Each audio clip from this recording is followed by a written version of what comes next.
Today I thought I'd put my army skills to good use for once and make a burger from scratch, but the other half won't eat any. She loved that cat. I'm off.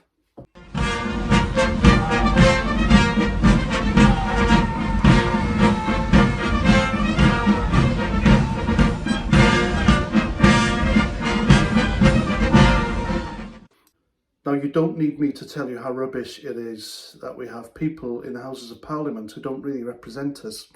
And it's the parliamentary system I blame, because it attracts and keeps a certain type of person within its fold, and it's that system that protects them when they cock up. They don't get the sack. Nothing happens to them really when they do something bad. They move on to another job within that system and they get rewarded for it. They are feeding off the trough of the taxpayers' money. They're in it for themselves or for lobbyists, special interests, or the European Union. If you think the European Union has forgotten all about Brexit, think again. They put out a statement the other day saying that the British people didn't know what we were voting for and we should have another vote. This is years later and they're still trying to get us back within the fold. Hopefully that won't happen.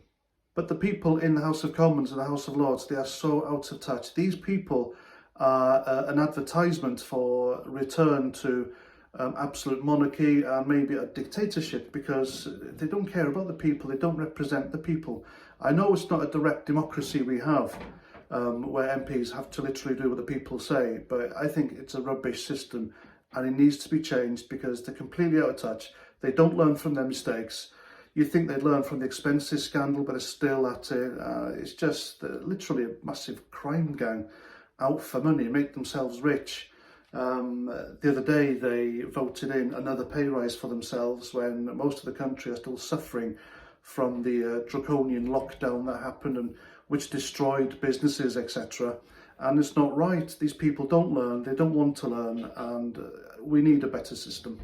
So the latest eye roller, which the Houses of Parliament have committed against its people, is the other day they voted in via the policing bill special measures to effectively ban protests. Usually, well, you still can. You had to tell the police, the local police force, wherever you were, where you were protesting, how many of you there are, the time it starts, the time it ends, and little information like that, which is fine. You know, the police know if anything happens, they can come out and deal with it, unless, of course, your Black Lives Matter, where they'll turn up and run away. But what Parliament have done now is they have tightened the rules so much, and it's effectively telling us that if your protest is noisy, the police will turn up, chuck you in a van and prosecute you. But of course, noise is how citizens make their voices heard. You know, it's all part of a protest, and a protest should be civil. It shouldn't bother anyone else really, apart from those who are in the Houses of Parliament, but they rarely care about protests. They really don't care, unless of course you're Black Lives Matter and Antifa, then they don't really give a shit. And looking at this crime and policing bill, it's because of extremist left-wing groups like Black Lives Matter, Momentum, Insulate Britain, Antifa, Extinction Rebellion, that they've made these measures, and it's unfair on everyone else.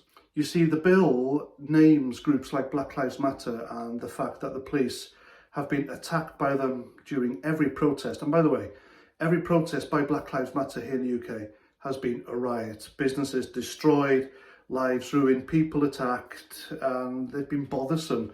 And that's not how you go about things, especially here in the UK. This isn't the United States. People do have rights here. But it seems some demographics want more rights than everyone else.